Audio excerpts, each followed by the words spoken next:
Guys, video game developers are laying off thousands of employees and replacing them with AI.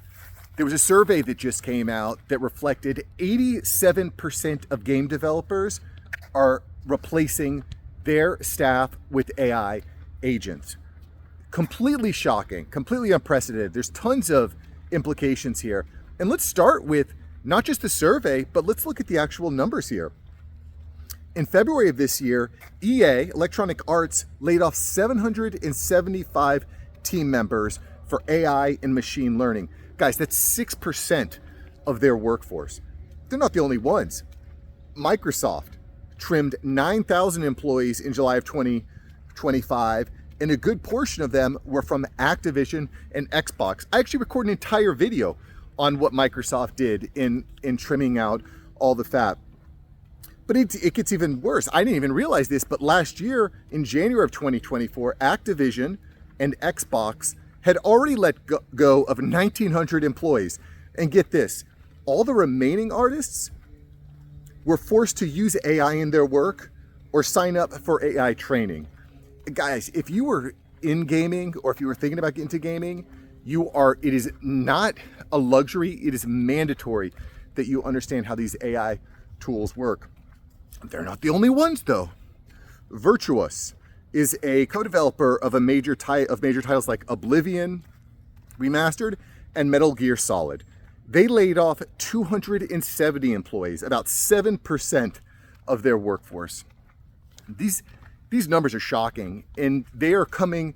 I've been preaching this over and over again, that if you are a human being who wants to remain, if you're a guy that wants to remain relevant, respected, and financially free, AI is not a luxury, it is mandatory. It is mandatory. Guys, if you're going to be able to provide for your family, if you're going to be able to go out and pick up women, you are going to need a job. They are not going to respect you if you don't have a job. And let's face it, AI is going to hit men much harder than it is women, because as men, we put a lot of our self-worth in what we're doing professionally. This is basic psychology, guys. You may disagree with me. You can flame me in the comments if you like. But, that's what psychology shows, that men and women are different, and men get a lot of their self-worth and respect through their work.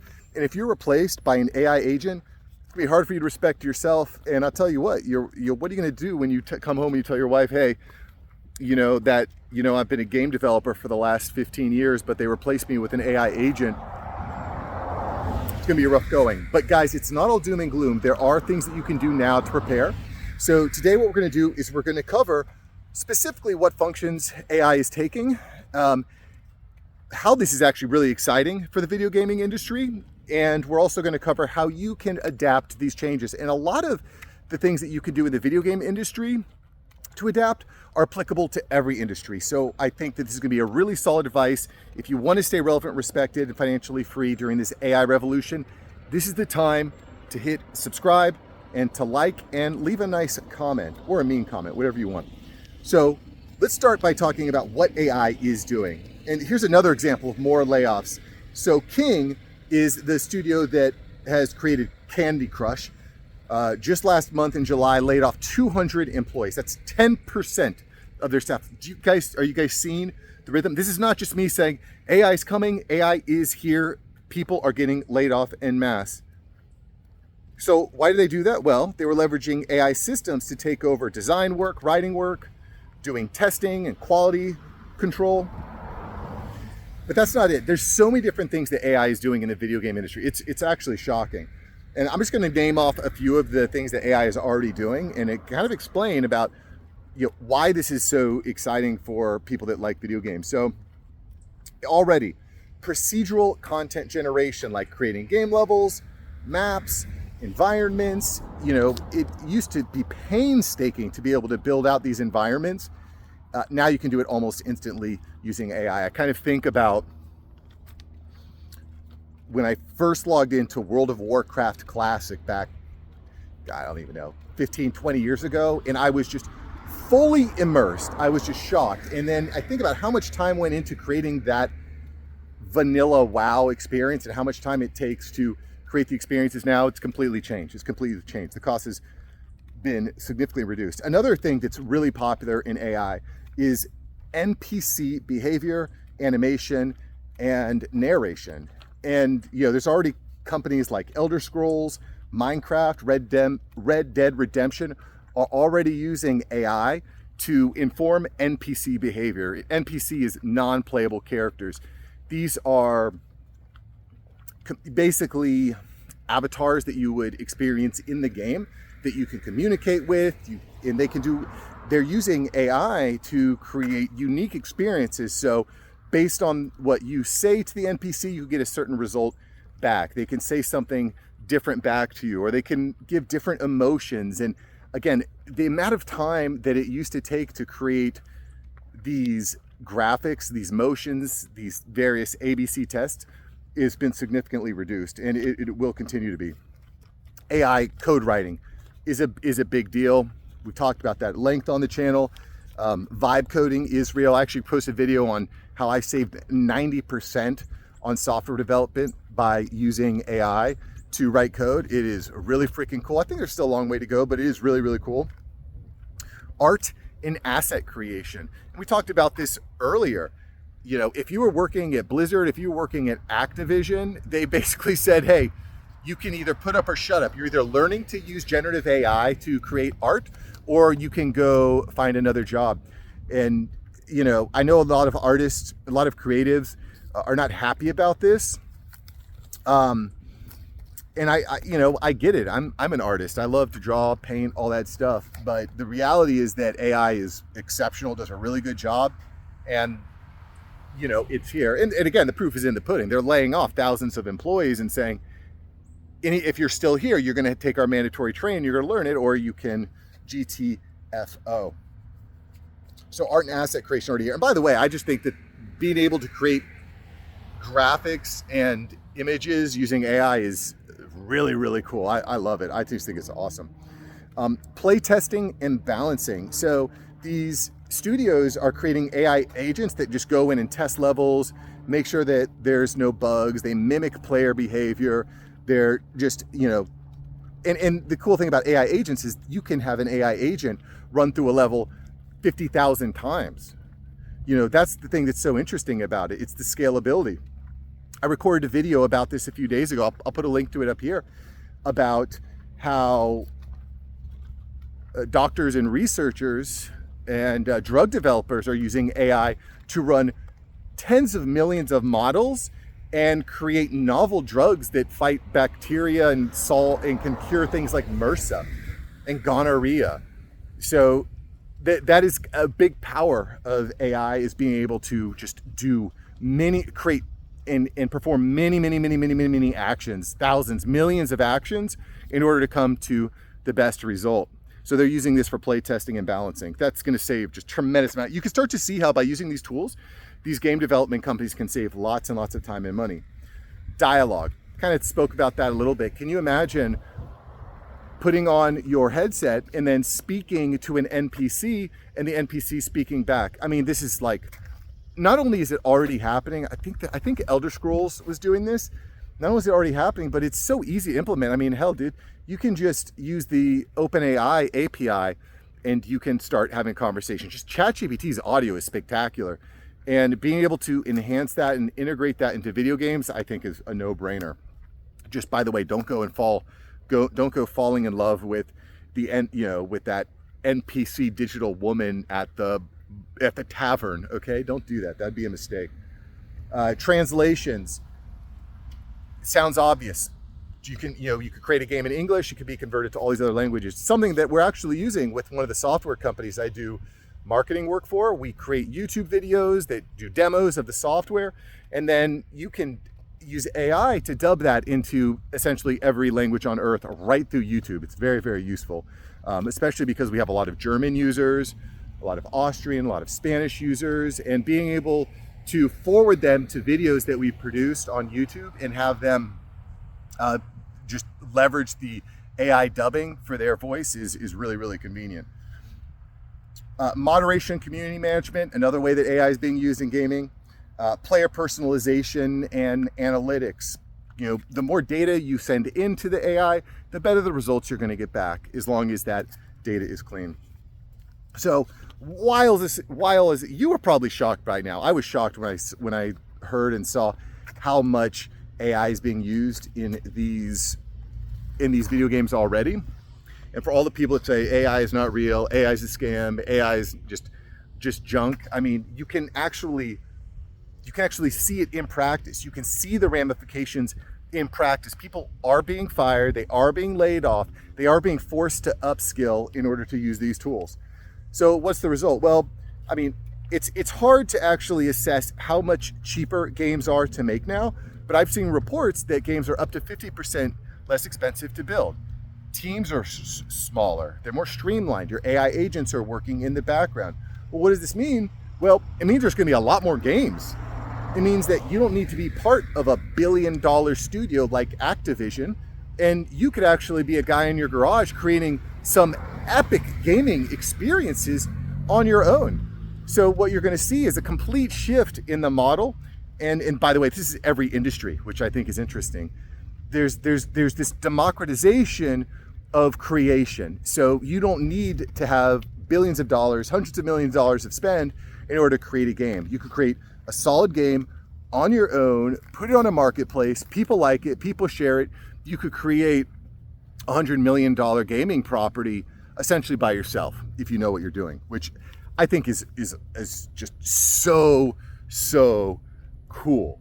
We could have more games created faster, constant upgrades, constant updates. I just think this is so cool. The ability to have dynamic environments is also enhanced. You know, if they know, for example, that your favorite color is pink, and you go into a game and all of a sudden it's all pink cotton candy versus someone else who prefers blue, it's blue. You could create these dynamic experiences. I know that's not the best example, but you could create all sorts of dynamic different experiences based on the way that the game understands you. Which I think is really cool. We talked about NPCs that are adaptive. They can communicate with you. They can really give you these personalized experiences that enhance the immersion, where they make you feel like I'm in the game. And I you know, when it comes to video gaming, generally speaking, I think that is what you want. You want to feel like I'm part of the game. I'm in the game, which, by the way, could lead to all sorts of crazy dementia and not dementia, but demented views and psychoses of not understanding the difference between what's real and what's reality. By the way, guys, you know, when we start talking about these AI avatars, do not fall in love with an AI companion or AI avatar. This is happening at scale. People are falling in love with these AI avatars, and as this gets more integrated into gaming, it's going to happen. I used to spend hours inside of World of Warcraft, and you know, I just think that if the more immersive it would be if there was, you know, these AI companions, you could get totally sucked in. I actually recorded an entire video on AI companions. I'll put a link to that up here because the big AI developers are pushing this, and as it gets more infused in video games and gaming communities, it's gonna be exacerbated. The bottom line, guys, is when it comes to game development, the entire industry is already being flipped on its head. It's been flipped on its head. It's going to continue to flip. It's topsy-turvy. Roles are going to be changed. People are going to get laid off. New people are going to get hired. Job descriptions and jobs that don't even exist now will be a mainstay within the next 6 months. It is shifting so dramatically. And this brings us to, I think, our final part of the video here, which is how do you adapt to these sorts of changes?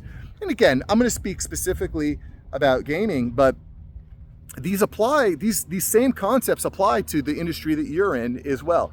And by the way, if you have anything to interject or add, go down into the comments below. Leave a great comment. You know, I have my newsletter, the AIupdate.ai. You should sign up for that. But if you leave a really good comment, I will pin your comment. I will remove my newsletter pinned comment, and I will add your pinned comment. So as much as I'd like you to subscribe to my newsletter, AIupdate.ai, I would rather help people grow and share great information. So let's talk about how you can adapt here. So the first thing, and this is going to sound obvious, is you absolutely must adapt and embrace AI as a collaborative tool, not a threat. And I understand that there is a threat to your business, there is a threat to your job, but AI is going to happen. You cannot fight it. You do not want to swim against the tidal wave. You do not want to swim against the tsunami. You want to pull out your surfboard and you want to surf the wave, okay? So AI, so how do you do that? How do you adapt AI as a collaborative threat? The first thing, or as a collaborative tool, the first thing you look to do is, what are all of the mundane, repetitive tasks? Automate those. Use AI to automate as many of those repetitive tasks as possible. This might sound like a lot. You don't need to eat the whole hamburger in one bite. Just chew it one at a time. Write down a list. Ask ChatGPT to help you generate a list. What are the repetitive tasks that I'm doing? Start to use AI in those tasks, one a week. Just one process a week. And some of the processes that you implement will be great, some will not. You can either iterate or you can move on. But you must be leveraging it for these purposes. Everything from asset generation to level prototyping to testing bugs. These are industry standard. If you're not doing it, you will not be able to get hired in the game development community. And if you're not using it, you're not going to be able to compete in creating your own video games and your own apps, kind of like we talked about before. You need to spend, and by doing this, what this does is it frees up more time to do things that can't necessarily be replaced. You can spend more time on creative decision making and storytelling. You can build your irreplaceable human skills like creativity, empathy, ethics.